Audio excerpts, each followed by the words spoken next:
Amém. Paz e graça, meus irmãos. Glória a Deus. Vamos reservar um minutinho para a gente orar um pouquinho? Amém. Querido Senhor, dependemos totalmente de Ti, Senhor. Tira de nós toda a sabedoria humana, Senhor. Nos reveste, Senhor, contigo mesmo. Que o Senhor possa ser expresso, Senhor, em nosso falar.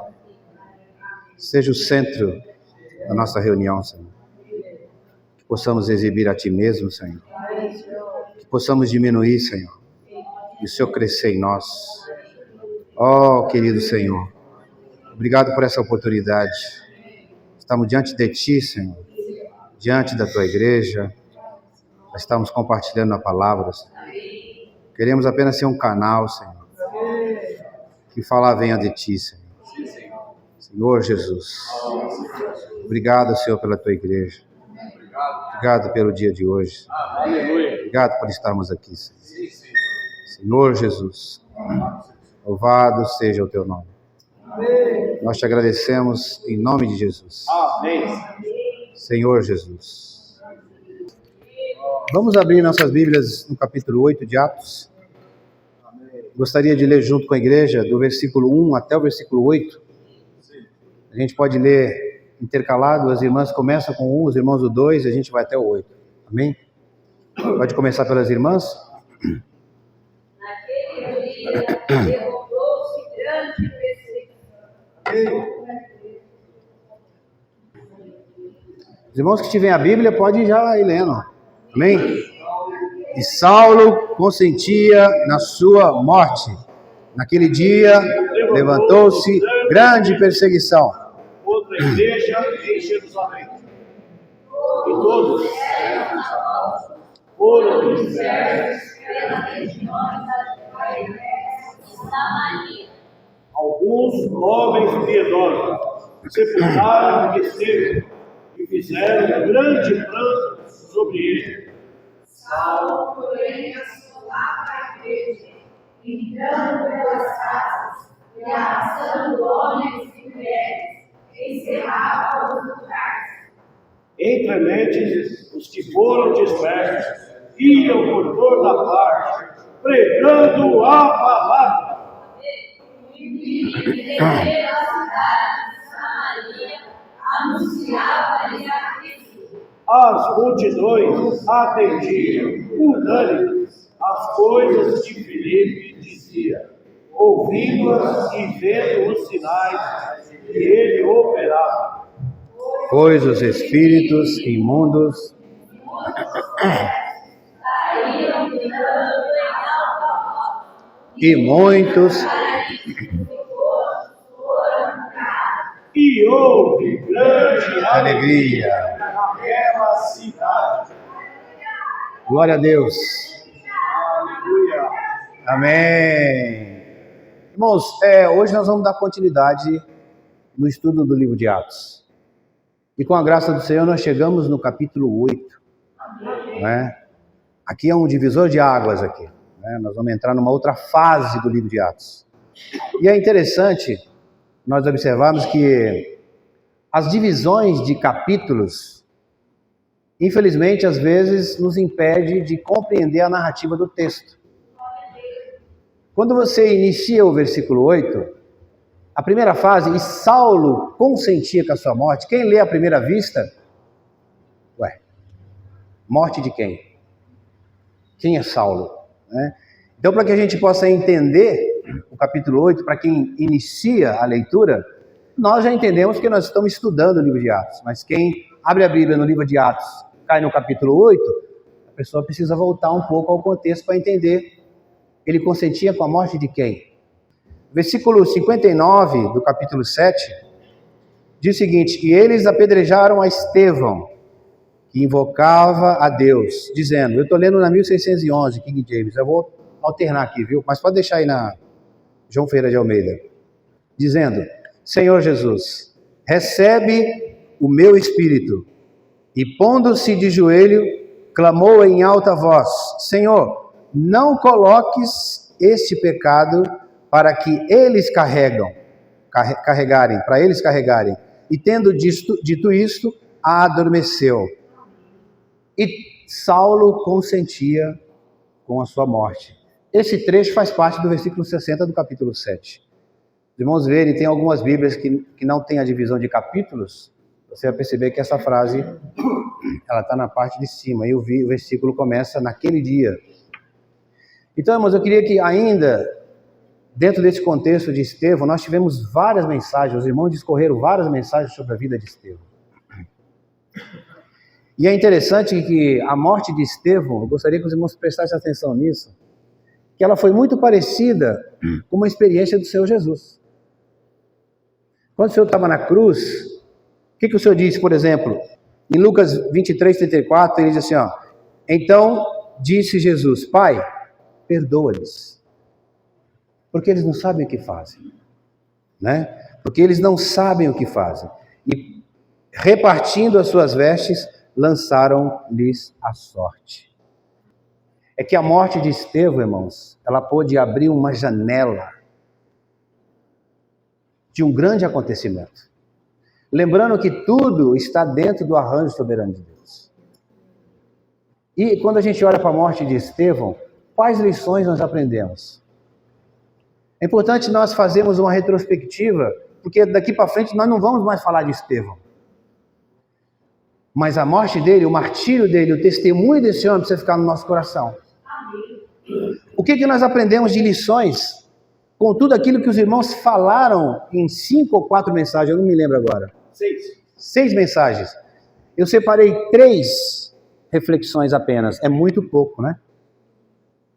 Pela quantidade de mensagens que os irmãos compartilharam. A primeira reflexão que nos leva a entender a experiência de testemunho de Estevão é a seguinte: este episódio nos ensina sobre fé, coragem e disposição de se manter firme em meio à perseguição.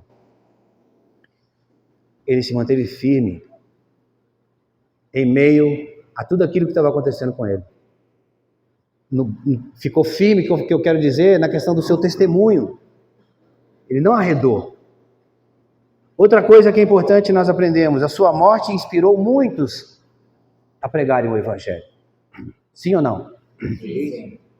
O testemunho dele levou muitos a serem encorajados a saírem para pregar o Evangelho. Tanto é que o resultado foi isso. A saída, o Evangelho alcançou todos os lugares. Outra coisa importante, o sofrimento e a fidelidade de Estevão mostra que Deus pode usar nossas lutas para cumprir seus propósitos.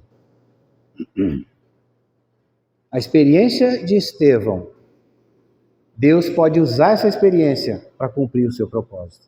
E não foi isso que aconteceu? A experiência de Estevão fez com que Deus cumprisse o seu propósito. Nós vamos ver mais para frente. Tem um comentário que eu queria ler para os irmãos. Eu gosto muito desses comentaristas bíblicos, que a gente aprende muitas lições com isso. É um comentário de Warren Wiersbe, é um comentarista bíblico, que ele diz o seguinte: a história de Estevão nos leva a refletir sobre nossa própria fé. Escutem isso, irmãos. Estamos dispostos a nos manter firmes em nossas convicções, mesmo diante das adversidades? Estamos dispostos a nos manter firmes em nossas convicções, mesmo diante das adversidades? Será que se nós estivéssemos no lugar de Estevão, nossas convicções seriam a mesma em meio à pressão? Os irmãos estão me entendendo? Será que se você passar por uma situação que Estevão passou, você iria negar o nome do Senhor? Os irmãos percebem quantas lições nós aprendemos? Que possamos nos inspirar em sua coragem e compaixão, buscando viver uma vida que glorifica a Deus, independentemente das circunstâncias. Que nós possamos lembrar, irmãos, de Estevão, e que o que aconteceu com Estevão, que a morte de Estevão não possa ter sido em vão. Os irmãos concordam? Que experiência que esse homem passou, irmão, de sofrimento, de martírio. Aqui a gente vê o primeiro mártir da história, Estevão. Você pode pensar, né? Poxa, mas que crueldade! Irmãos, é Deus usando as situações para apresentar o seu propósito. Deus tinha um propósito. E o propósito do Senhor é que a igreja saísse de Jerusalém. Nós vamos ver essa história, uma história tão maravilhosa, assim, em meio à tribulação, em meio à perseguição, em meio ao sofrimento, o que foi gerado foi maravilhoso. E aí a gente entra no capítulo 1, o versículo 1 do capítulo 8, que diz o seguinte, eu vou ler novamente. Saulo consentia na sua morte. Naquele dia, levantou-se grande perseguição contra a igreja em Jerusalém. Preste bem atenção nesse termo, igreja em Jerusalém. Amanhã nós vamos dar mais atenção, irmãos. Preciso falar isso para os irmãos. Os irmãos não faltem amanhã. Façam o possível para estar aqui amanhã. Porque amanhã nós vamos falar um pouco sobre a igreja. Nós vamos usar essa porção das Escrituras para falar um pouco da igreja. Mas nós vamos aplicar na nossa experiência local. Necessidade local. E vai ser muito útil para nós, irmãos, usarmos a porção do que está acontecendo aqui com a dispersão de Jerusalém para aplicar na necessidade local. Então, encorajo os irmãos, não falte amanhã. Amém? E o versículo continua, né? Grande perseguição contra a igreja em Jerusalém, e todos, exceto os apóstolos, foram dispersos pelas as regiões da Judéia e Samaria. Irmão, só no versículo 1, Mateus, só no versículo 1, nós temos 3 assuntos aqui importantes. Não sei se a gente vai conseguir chegar até o versículo 8, porque nós dividimos o capítulo 8 em 3 mensagens. Eu fiquei apenas com a introdução, que é do versículo 1 ao 8. É uma introdução sobre o que está acontecendo ali. Né? Depois o Marcelo vai dar continuidade e o Abner. Só essa introdução, se nós formos se dedicar, Sérgio, a versículo por versículo, irmãos, é muita riqueza que tem nesses 8 versículos. Mas eu vou ser fiel no meu tempo, vou só dar uma introdução sobre o que está acontecendo aqui no capítulo 8. E, por exemplo, o primeiro assunto que a gente aborda só no versículo 1 é a primeira perseguição da igreja com ordem de morte pelo sinédrio. A igreja já foi perseguida, os apóstolos já foram perseguidos, mas não nesse nível de perseguição. Foi autorizado pelo sinédrio morte e prisão. Então esse é o primeiro assunto que nós vamos abordar no versículo 1 só, Sérgio. Os irmãos imaginem a extensão do assunto. E o assunto 2, ainda só no versículo 1, é a dispersão da igreja para outras regiões, Judéia e Samaria. Há uma grande importância de nós abordarmos os irmãos que foram para esse lugar, principalmente Samaria. Os irmãos vão relembrar daquilo que nós estudamos lá em João, quando nós vimos a mulher samaritana ali em João 4. O terceiro assunto, só dentro do versículo 1, é a decisão dos apóstolos em permanecer em Jerusalém. Há um grande significado espiritual aqui, irmãos. Né? Então, voltando para o versículo 1. Naquele dia, levantou-se grande perseguição contra a igreja em Jerusalém. Naquele dia, que dia? O dia da morte de Estevão. Então, o martírio de Estevão, irmão, provocou o quê? A perseguição da igreja. Não foi só o martírio, foi todo o testemunho que ele deu. O Sérgio compartilhou conosco semana passada o ódio que os líderes religiosos ficaram, de até ranger os dentes. Então, mas olha só que interessante isso, Mateus. A morte de Estevão gerou a perseguição. Só que a perseguição gerou uma dispersão. E a dispersão culminou numa pregação do Evangelho. Perseguição, dispersão e evangelização. Você vê que coisa maravilhosa. Agora, quanto mais a igreja era perseguida, mais os crentes se multiplicavam. Os irmãos se lembram? Eu quero lembrar os irmãos que lá em Atos 2, na pregação de Pedro, 3.000 foram convertidos. Depois no templo, 5.000, aí já é 8. Alguns estudiosos afirmam que aqui, nessa porção aqui, já estava na casa dos 9.000 irmãos. Então você imagine a quantidade de irmãos que foram dispersos. A quantidade de irmãos. Agora, eu sempre gosto de fazer pergunta, porque a pergunta ela nos ajuda. Qual era a intenção dos líderes religiosos? Irmãos, a intenção deles não era só matar Estevão. Não era só matar Estevão. A intenção deles era matar todos aqueles que pensavam como Estevão pensava. É massacrar todos aqueles que criam em Jesus Cristo como Estevão cria. Então a intenção deles não era apenas matar Estevão, mas era assassinar todos aqueles que criam em Jesus. Você vê que coisa terrível, irmãos? Os irmãos sabiam que aqui foi a primeira vez que os cristãos foram chamados de a seita dos nazarenos? Esse nome seita me dá até tremedeira, irmão. Então aqui foi a primeira vez que os irmãos foram chamados de seita. Vamos destruir essa seita maligna. E aí, irmãos, se inicia, essa grande perseguição da igreja de Jerusalém.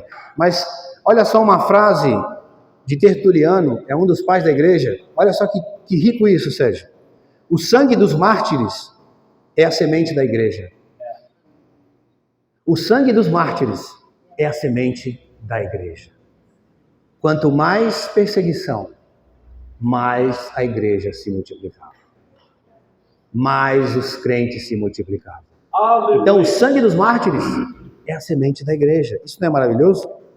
Agora continuando no versículo 1, ainda no versículo 1.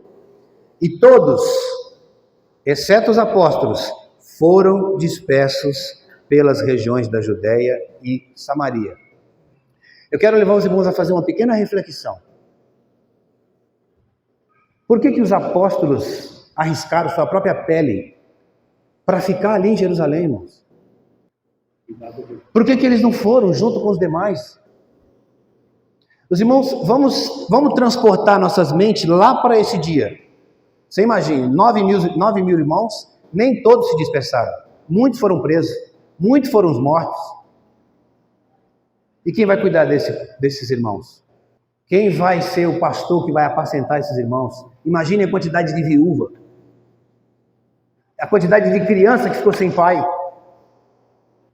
Irmãos, a quantidade de pessoas que foram mortas e perseguidas foram muitas. Eu acabei de falar para os irmãos, imagine 8 mil, 9 mil pessoas. Então os apóstolos ficaram ali, irmãos, para cuidar dos irmãos. Para cuidar das viúvas, para cuidar dos filhos. Quem ia fazer o enterro desse pessoal? Nós temos que pensar, irmão, não é? Isso nos leva a uma grande reflexão. Nós devemos orar pela liderança da igreja.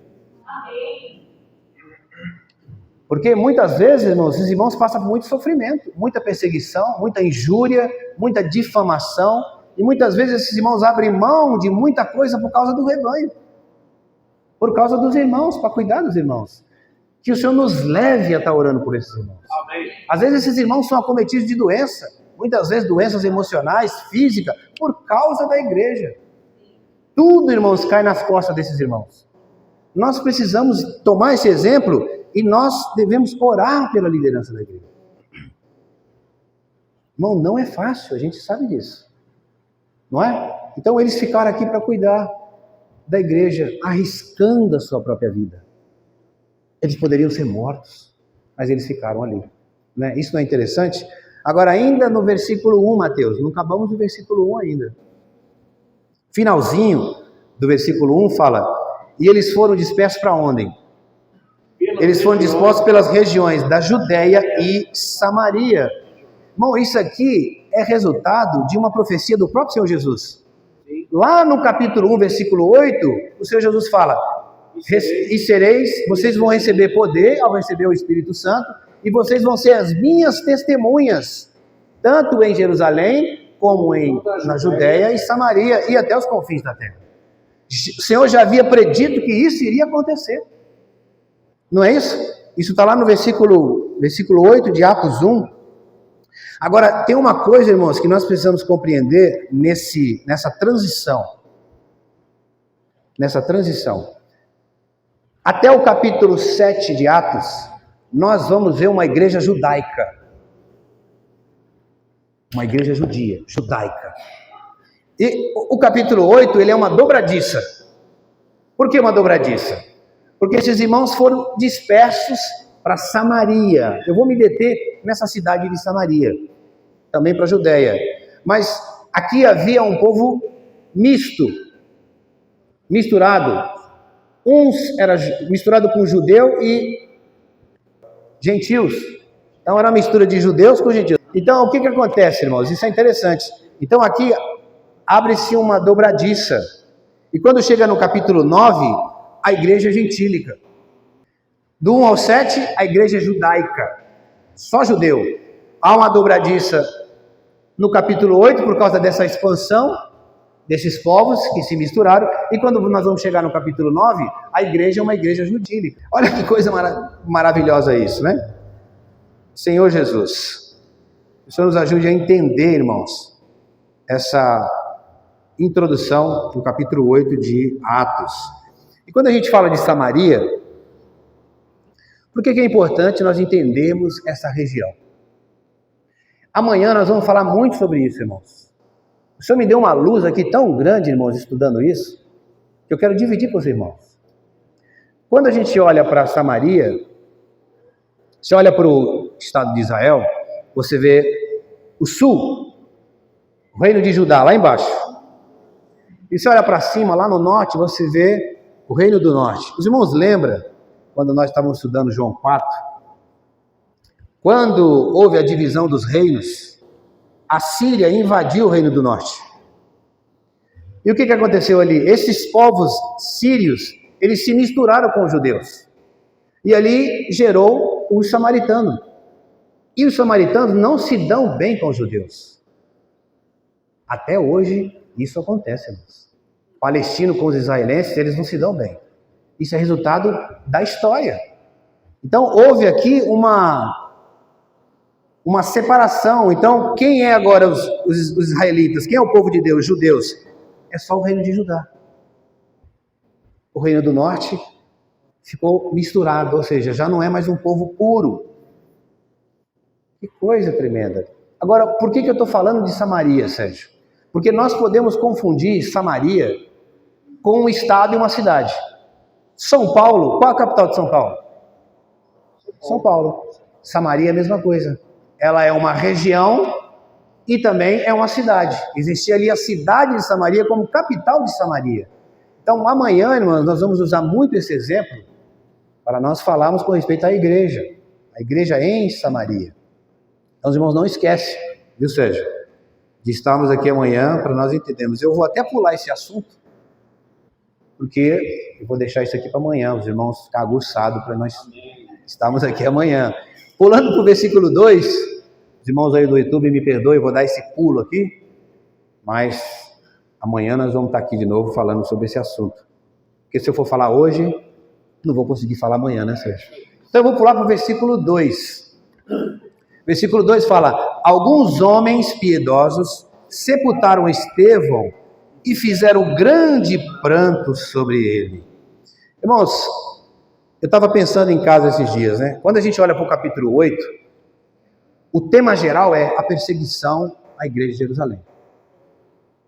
Mas você vai ver que depois, quando entra no capítulo 8, quando os irmãos são dispersos e entra a pregação do evangelho, esse tema já some. Na verdade, o capítulo 8, ele vai falar de 4 personagens. Saulo, o perseguidor, Felipe, que transformou o caos em bênção, transformou a perseguição em oportunidade. Depois vai falar do Simão, que é o mágico, e depois Eunuco.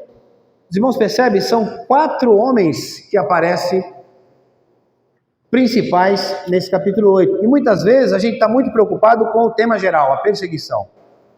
Mas nós precisamos, quando nós entramos para dentro do capítulo 8, você vai ver que são outros assuntos. A perseguição já foi. A perseguição gerou tudo isso. Não é? Não sei se os irmãos estão compreendendo.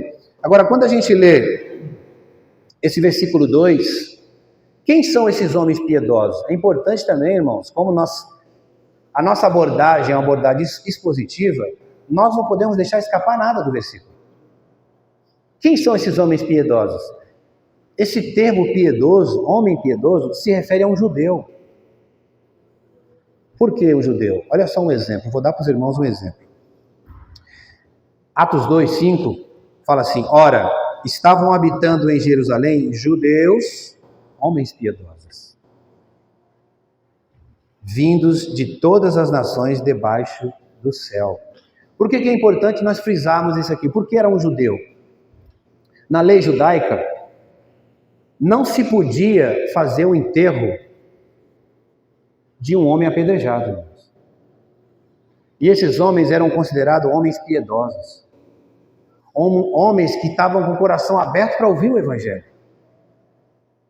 E esses homens, enfrentando a lei, porque na lei não podia fazer o enterro de um homem apedrejado, eles deram um enterro digno para Estevão.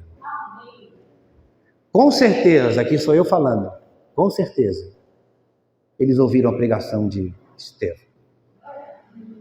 Com certeza, irmãos, eles creram na pregação de Estevão, porque o versículo fala que eles pranteavam e choravam consentindo a sua morte. Isso é muito importante. Às vezes você vê um trecho do versículo e às vezes passa despercebido. Mas eles aqui eram judeus que acabaram fazendo o velório de Estevão de uma maneira digna e merecida. E aí, passando para o versículo 3, eu acho que talvez o versículo mais importante desse contexto é a pessoa de Saulo que vai aparecer aqui. Saulo, porém, assolava a igreja. Irmãos, preste atenção nos detalhes. Sempre falo isso para os irmãos. A revelação que Deus pode dar para nós da sua palavra está nos detalhes das escrituras, não. Preste bem atenção nisso, irmão. Saulo, porém, assolava a igreja, entrando pelas casas e arrastando os homens e mulheres e encerrando-os no cárcere. Irmãos, ao contrário desses homens piedosos, é o Saulo. Totalmente contrário desses homens piedosos. O que ele fez com os irmãos foi algo terrível, irmãos. Só para os irmãos terem uma ideia, esse verbo assolava, ele é um verbo que descreve um animal selvagem despedaçando sua vítima. E a gente sabe quem é o Saulo. E nós vamos ver a misericórdia de Deus, irmãos, na vida desse homem. Há esperança para todos, não é? Há esperança para todos. Quem me diria que esse homem seria o apóstolo dos gentios? Não é? Olha o que fala, Sérgio, você gosta muito do William Barclay, né? Olha o que esse comentarista bíblico fala. Esta palavra, utilizada em grego, se aplica a um javali. Você vê a crueldade de Saulo. De um javali que entra numa vinha para destroçá-la, ou uma fera selvagem que salta sobre uma presa para devorá-la. Além de castigar muitos crentes nas sinagogas, forçando-os a blasfemar por meio da tortura, e os lançava na prisão. E toda vez que fazia isso, irmãos, Saulo votava. Há um mistério aqui muito interessante, irmãos. Saulo, se os irmãos forem pesquisar, aqueles que votavam na decisão do que fazer com as pessoas, dentro do contexto judeu, era um participante do Sinédrio. Então, muito provavelmente, Saulo fazia parte do Sinédrio, porque ele tinha o direito de votação. Os irmãos entendem? Então, essa foi a atitude de Saulo. Agora, os irmãos concordam comigo que nós precisamos entender quem é esse Saulo? Porque tem muita gente que pode estar assistindo a gente que não sabe. Não é isso? Nós precisamos entender um pouco o contexto. Quem é esse Saulo? E da mesma forma, nós precisamos entender o contexto depois, quem era Felipe. Para que a gente possa entender o contexto do capítulo 8. É aquilo que eu falei para os irmãos, não se prendam apenas na perseguição. Porque uma vez que a perseguição se transformou em uma dispersão, entrou a pregação do Evangelho. Então agora são acontecimentos dentro desse princípio. Agora, quem é Saulo? Nós sabemos, nós podemos até aqui falar de cor quem é Saulo. Mas vamos abrir as Escrituras. Eu vou ler aqui para os irmãos na King James 1611. No próprio livro de Atos, capítulo 22, versículo 3, fala assim, ó, eu, próprio Paulo falando, verdadeiramente sou um homem judeu, nascido em Tarso. Olha só, mãe, Tarso foi uma cidade grega dominada pelo Império Romano. Ou seja, Paulo era um cidadão romano, mas judeu. Pelo fato de Tarso ter sido uma cidade que foi dominada pelo Império Romano, obviamente Paulo era um cidadão romano. Ele continua, né? Uma cidade da Cilícia, mas criado nessa cidade aos pés de Gamaliel. Criado em Jerusalém. Os irmãos percebem? Gamaliel, irmãos, era um mestre judeu. Olha a cultura do apóstolo Paulo, que aqui ainda era Saulo, né? Ele continua dizendo, e instruído conforme a maneira perfeita da lei dos pais, zeloso para com Deus, como todos vós hoje sois. Ainda, Filipenses capítulo 3, versículo 5, além de Paulo ser um judeu, cidadão romano, ele ainda era um fariseu. Os irmãos lembram, né? Fariseu era uma seita, com muitas práticas contrárias, né, à palavra de Deus. O versículo 5 do capítulo 3 de Filipenses fala, circuncidado ao 8º dia, da linhagem de Israel, da tribo de Benjamim, hebreus de hebreus. Irmãos, quando você vê esse título, hebreus de hebreus, significa que ele é filho de judeu. Hebreus de hebreus, no tocante à lei, um fariseu, e segundo o zelo, perseguidor da igreja. No tocante à justiça que está na lei, irrepreensível. Olha quem era Saulo. E aí daqui a pouco você pode pensar puxa, mas esse homem é o apóstolo Paulo. Esse homem, Deus teve misericórdia dele. Se tornou o apóstolo Paulo, autor de 13 epístolas. E o próprio apóstolo Paulo, irmãos, em suas epístolas, até mesmo no livro de Atos, ele descreve o arrependimento da perseguição da igreja. Vamos ler Atos 26, de 9 a 3. Os irmãos podem ler para mim?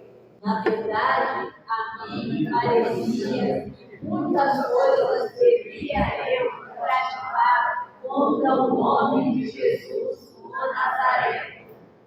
E assim procedi desde Jerusalém, havendo eu recebido autorização dos principais sacerdotes, ensinei muitos dos santos nas missões, e contra eles dava o meu voto, quando os matava. Muitas vezes os castiguei por todas as sinagogas, obrigando-os até a Blasfemar. demasiadamente contra eles, mesmo por cidades estranhas os perseguiam. Você vê, irmãos, o arrependimento dele aqui. Agora, eu quero ler um versículo, os irmãos, gostaria que os irmãos prestassem bem atenção nesse versículo ainda, falando desse arrependimento de Paulo.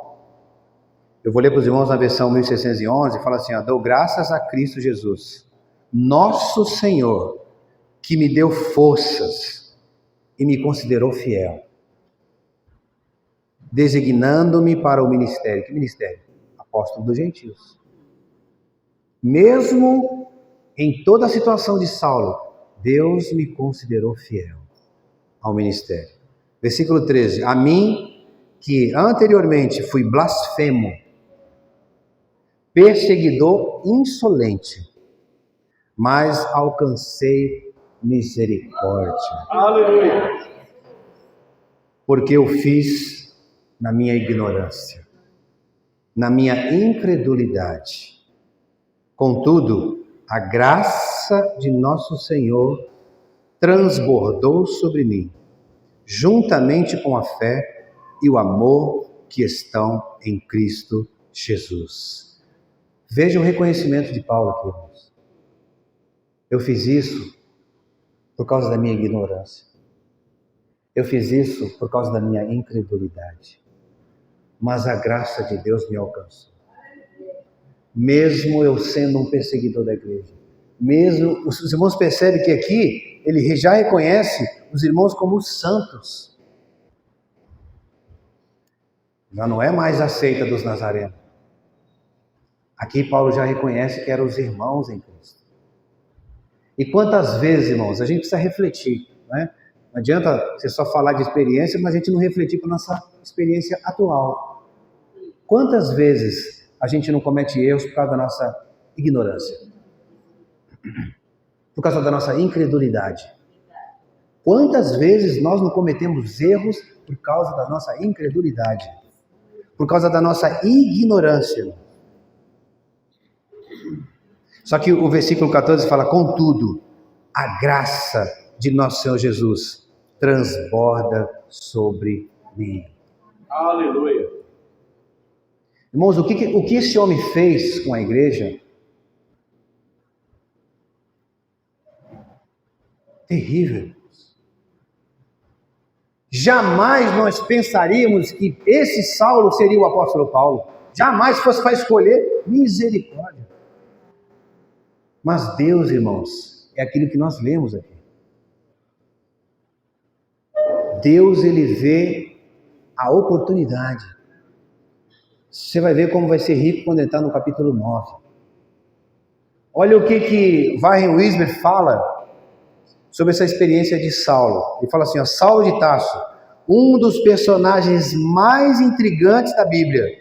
Sua história nos mostra como Deus pode transformar vidas. Aleluia. Sua história mostra como Deus pode transformar vidas. Amém. Mesmo as mais aparentemente distantes dele. Aleluia. Quando vemos a trajetória de Saulo, enquanto ele perseguia a igreja, percebemos como essa jornada culminou em uma das maiores conversões da história. Aleluia. E hoje, quando a gente vê essa experiência, irmãos, talvez seja a experiência para nós hoje. Puxa, a esperança. Às vezes a gente não condena muitas pessoas. Ele ali não tem mais jeito. Olha a experiência de Paulo, irmão. Um homem que assolava os cristãos, que matava os crentes. Irmãos, eu fico pensando assim, eu sempre gosto de me transportar por esse ambiente. Você imagine 9.000 irmãos. Quantas pessoas Paulo não matou? E quantas pessoas ele não encarcerou? Uma quantidade muito grande. Ainda no versículo 3, eu queria continuar. O versículo 3 diz assim, Saulo, porém, assolava a igreja. Vou abordar esse tema amanhã. Saulo assolava a igreja, entrando pelas casas e arrastando homens e mulheres e encerrava ali no cárcere. Irmãos, é muito interessante isso, que a palavra igreja é a segunda vez que aparece aqui no livro de Atos. A primeira, a gente vê lá no capítulo 5, versículo 11, que fala, e sobreveio grande temor a toda a igreja e todos quantos ouviram a notícia destes acontecimentos. Então a igreja aqui, irmãos, ela aparece pela segunda vez. E o que é a igreja, hein? Saulo perseguia a igreja. Saulo perseguia essa parede? Não. Saulo perseguia os cristãos. Agora, Sérgio, eu gosto de falar para o Sérgio que ele gosta do grego. Os irmãos também gostam, né? Mas eu achei uma interpretação sobre igreja na Strong, que é uma Bíblia que ela mostra ali o Strong, ou em grego ou em hebraico. Irmãos, eu gostaria que vocês prestassem bastante atenção no que é igreja. Depois de 30 anos, eu fui entender hoje estudando o que é igreja. Os irmãos acreditam nisso? Opa, estamos aprendendo. Sandra, você acredita nisso? Essa semana eu fui entender de fato o que é igreja. E eu fiquei tão maravilhado. Escute bem, Sérgio, que eu vou ler para os irmãos. A palavra grega, igreja, é eclesia ou eclésia, que significa assembleia, chamados para fora. Na Strong está chamados para fora da sua casa. No contexto cristão, os irmãos estão prestando atenção? Significa congregação dos crentes em Cristo. Ou congregação, você pode usar aqui comunidade, você pode usar aqui assembleia. Significa congregação dos crentes em Cristo, ou a comunidade dos irmãos em Cristo. É a mesma coisa? A congregação dos crentes em Cristo que se reúnem para adorar a Deus. Aleluia. Para adorar. É a congregação dos crentes em Cristo para adorar a Deus, compartilhar a fé e viver em comunhão. Nossa, irmãos, por que eu não tinha visto esse significado antes, hein, Sérgio? Eu tenho essa Bíblia há tantos anos, Marcos. A igreja é entendida não apenas como o edifício de Deus. Lembra de Efésios? Somos edifício de Deus, sois vós. Mas como o corpo de Cristo, composto por todos. Diga assim, por todos. Por todos. Diga, por todos. Por todos. Os que creem e seguem os ensinamentos de Cristo, observam seus próprios cultos, mantêm seus próprios encontros espirituais. Glória a Deus. Uau! O que é a igreja? Que forte, hein, Mateus? Agora pergunta: qual o propósito da reunião dos crentes? A igreja. Adorar a Deus. Irmãos, qual o propósito de se reunir? Adorar a Deus. Irmãos, eu quero que os irmãos prestem bastante atenção. Reunir não é um encontro social. A reunião da igreja não é para você rever os amigos. Pode até ser que sim, mas o propósito não é esse. O propósito dos crentes se reunirem é exclusivamente adorar a Deus. Irmãos, isso precisa estar bem convicto nas nossas mentes, no nosso coração. Paulo perseguia a igreja. Paulo perseguia os irmãos, aqueles que de coração puro invocam o nome do Senhor, aqueles que estão congregando para adorar a Deus. Eu fico imaginando naquela época, irmãos, Paulo chegando nas casas. Você crê em Cristo? Você é um crente? E pegava pelo cabelo, ou sei lá o que ele fazia, irmãos, arrastava os crentes para fora. Terrível. Então você percebe que a perseguição os irmãos são pessoas. Então começa a cair a ficha, Glória, o que é a igreja? Paulo perseguia os irmãos, aqueles que criam no Senhor Jesus como seu Senhor e Salvador.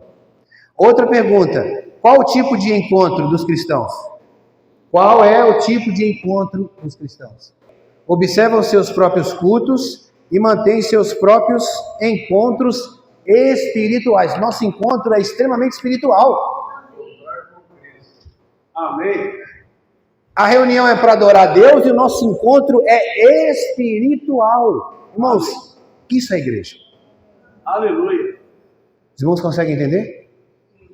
Isso é a expansão da igreja. Isso é a igreja. Igreja somos nós aqui? Não. Nós somos uma assembleia. Isso. Parte. Nessa cidade tem muitos irmãos reunidos que são a igreja. Todos. Aleluia. Todos aqueles que creem em Cristo. Amém. E nós vamos ver amanhã, irmãos, a diferença das muitas assembleias. Por isso que eu falo para os irmãos, não falte amanhã. Tá bom, irmãos? Os irmãos estão claros Amém. do que é a igreja? Igreja não é um grupo exclusivista, irmãos. Paulo não estava perseguindo um grupo, uma assembleia exclusiva, Marco. Paulo estava perseguindo a igreja. E você vai ver, irmãos, já dando para os irmãos aqui um spoiler. Você vai ver que na cidade de Jerusalém existiam judeus, helenos, judeus convertidos, gentios. Os libertos. Eles não reuniam juntos. Você vai ver isso amanhã. Haviam ali várias congregações, várias assembleias. Os helenos falavam grego. Como é que eles vão reunir com o povo que fala aramaico? E quando você olha a igreja em Jerusalém, eram todos eles. A igreja em Jerusalém.